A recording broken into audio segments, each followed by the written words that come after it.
मैंने मोहब्बत की शादी की थी। शादी से पहले मोहब्बत ख़त्म हो गई और मोहब्बत ख़त्म होने के बाद शादी भी ख़त्म हो गई, मगर इस दौरान मैं अपना बहुत कुछ खो चुकी थी। मैं अपने माँ बाप की इकलौती औलाद थी। मेरी मोहब्बत की शादी करने पर मेरे बाप ने खुदकुशी कर ली थी और मेरी माँ दिमागी तवाज़ुन खो बैठी थी। अपना इतना कुछ कुर्बान करके जिस इंसान को मैंने पाया था, आज मैं उसको भी खो बैठी थी। मेरी शादी 2 साल रही। इस दौरान मुझे अल्लाह ने एक खूबसूरत से बेटी से नवाजा।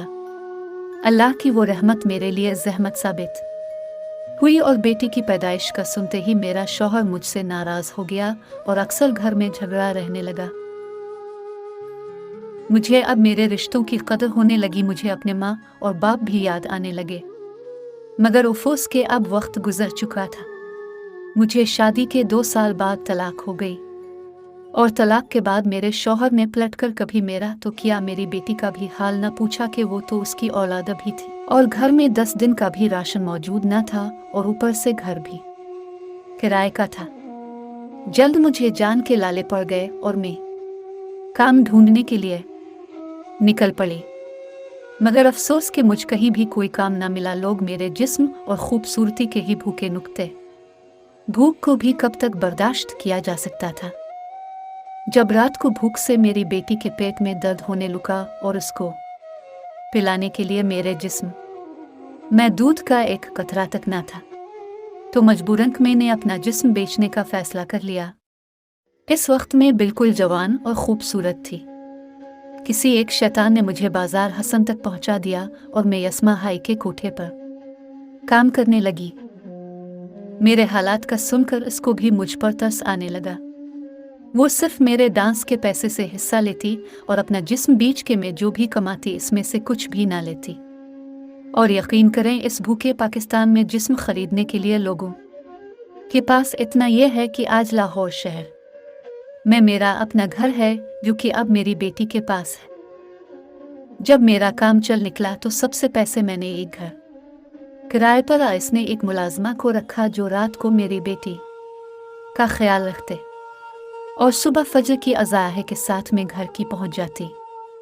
बेटी के उठने से पे इसके लिए नाश्ता बनाती, इसको तैयार करती और स्कूल भेज देती। अस्मा बाई के तवसुत से ही मेरी बेटी के बाप की जगह एक आदमी ने नाम दिया।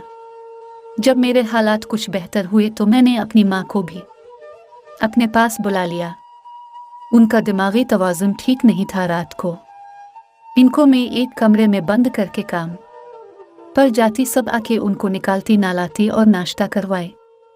और यकीन करे वो मुझे पहचानती नहीं थी, फिर भी वो मुझे मेरे नाम से ही होती थी।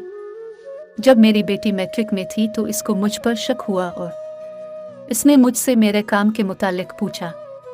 मैंने अपनी बाई से बात की और अपनी बेटी को बता दिया कि मैं काम करती हूँ। बेटी की जिद पर भाई की बताई हुई मिल का विजिट इसे करवा दिया। मेरी बेटी पढ़ाई में बहुत काबिल थी। इसने मैट्रिक में पहली पोजीशन ली और स्कॉलरशिप में दीखत मिला और FSC में पोजीशन होल्डर थी और स्कॉलरशिप पर यूनिवर्सिटी में दाखिला मिला। यूनिवर्सिटी में भी वो टॉप पर रही और इस तरह हमारा खर्चा बहुत कम हुआ। अल्हम्दुलिल्लाह आज वो एक बेहतरीन और मशहूर तरीन दिल की स्पेशलिस्ट है, मगर अफसोस के इसके दे उसने इन सब को भला दिया और आज मुझे एक तवाइफ कह के घर से निकाल दिया। ये तक भी ना सोचा कि मैं तवाइफ कैसे किसी के लिए और क्यों बनी। मेरे लिए जो हो गया होगा, लेकिन यकीन करें अगर मेरी बेटी ना होती तो मैं भी खुदकशी कर लेती। मैंने बेटी को मारना चाहा, लेकिन पता नहीं क्यों मैं उसकी जान ना ले सकी और आज सोचता हूँ कि काश इस वक्त उसकी जान ले लेती। आज मेरी माँ मर चुकी है और मैं अपनी माँ को दिए गए दुख की सज़ा काट रही हूँ और अल्लाह से दुआ मांगती हूँ, अल्लाह मेरी बेटी को कभी कोई सज़ा ये आजमाइश ना दे। आमीन।